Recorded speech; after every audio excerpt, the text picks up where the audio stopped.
In 1999, a banker at JP Morgan Chase received a piece of metal in the mail. Not a letter, not paperwork, a card, made of titanium, weighing 27 grams. It had no spending limit printed on it because the limit was essentially whatever the cardholder needed. The card was called the Palladium, and fewer than 10,000 people in the world ever received one. That was the top of the credit card hierarchy. Today, we're breaking down the 7 levels of credit cards. From the cards almost anyone can get, to the cards you can never apply for. Let's get into it. Level 1, the entry-level card. This is where most people begin their relationship with credit. And it's where most people form opinions about credit cards that they keep for the rest of their lives, usually without fully understanding how the system actually works. A secured credit card requires a deposit. You put down $200. You get a $200 limit. The bank takes almost zero risk because they're basically lending your own money back to you. Cards like the Capital One Secured MasterCard, Discover It's Secured, and Open Sky exist for one reason: to build credit for someone who doesn't have any, or rebuild it for someone who damaged theirs. No luxury perks, no rewards worth talking about, no airport lounges. But here's what most people miss about Level 1. The card is not the product. The credit score is the product. That score is the real asset being built. Who carries these cards?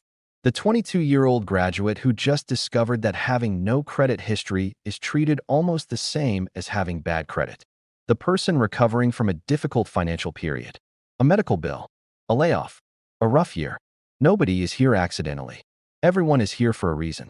Level 2, the cashback cards. This is the world of the Chase Freedom, the Citi Double Cash, the Discover It Cashback.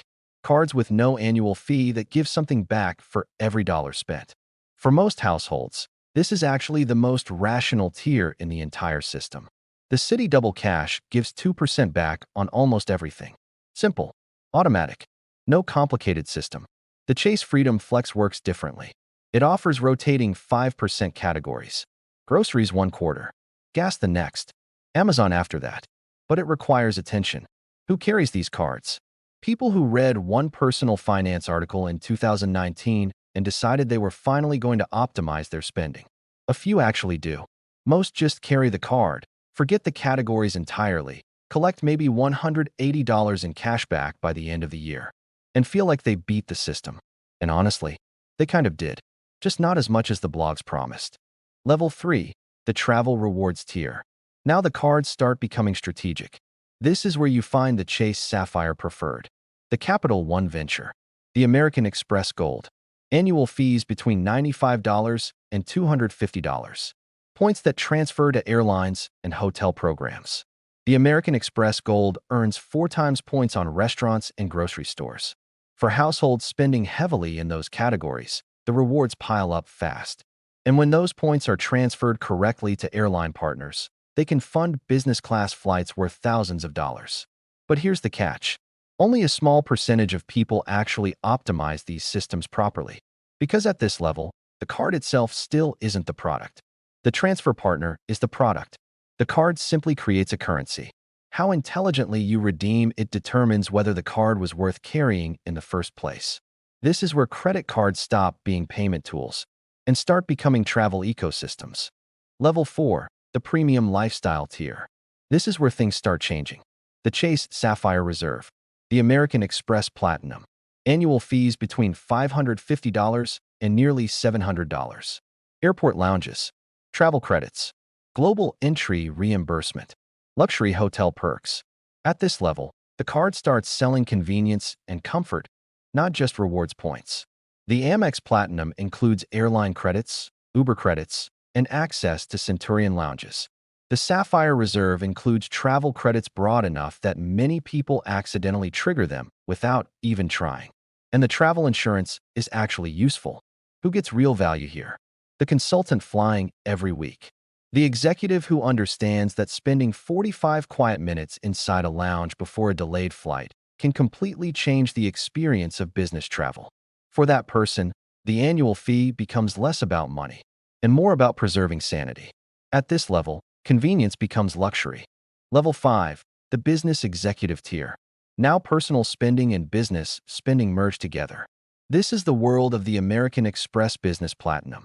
Annual fees between roughly $700 and $900. Bonus rewards on large purchases.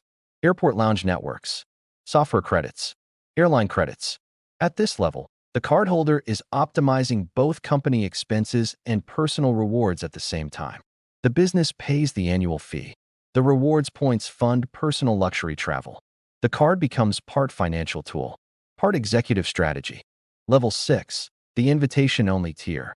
Now we enter the world of the American Express Centurion card. The black card. No public application. American Express decides who qualifies. The initiation fee alone can exceed $10,000. Annual fees are around $5,000 after that. When approved, a package arrives containing a titanium card and access to an entirely different level of service. Dedicated agents handle luxury travel, impossible reservations, and requests far beyond what ordinary concierge services can deliver. Fashion weeks, private events, elite sporting occasions. Access itself becomes the product. But at this level, the rewards are no longer the point. The card functions as a signal. When someone places a black card on the table at a luxury hotel or restaurant, the message being communicated has nothing to do with points or cashback percentages. The real question the card answers is, who is this person? Level 7, the private banking tier. This is the highest level. The private banking cards. The JP Morgan Reserve. The Coutts World Silk Card. Cards available only to elite private banking clients with massive assets under management. You do not apply for these cards. They appear through relationships. At some point, your private banker casually mentions that the card exists. You show interest. Eventually, it arrives. No advertisements. No websites. No marketing campaigns. Because the card itself is not the product anymore. The relationship is. And that leads to the final insight. At level 1, the card helps someone build credit. At level 7, the card proves the holder no longer needs credit at all. The card was never the point. The relationship behind it always was. The modern credit card began in 1950 with Diners Club, a simple cardboard card accepted at just 27 restaurants in New York City. Legend says the founder forgot his wallet during dinner and felt embarrassed enough to invent an entirely new financial system. Today, a young adult carrying a secured card with a $500 limit and a billionaire receiving a titanium card from JP Morgan are still participating in that exact same system. One is trying to gain access to it. The other has become important enough that the system comes directly to them.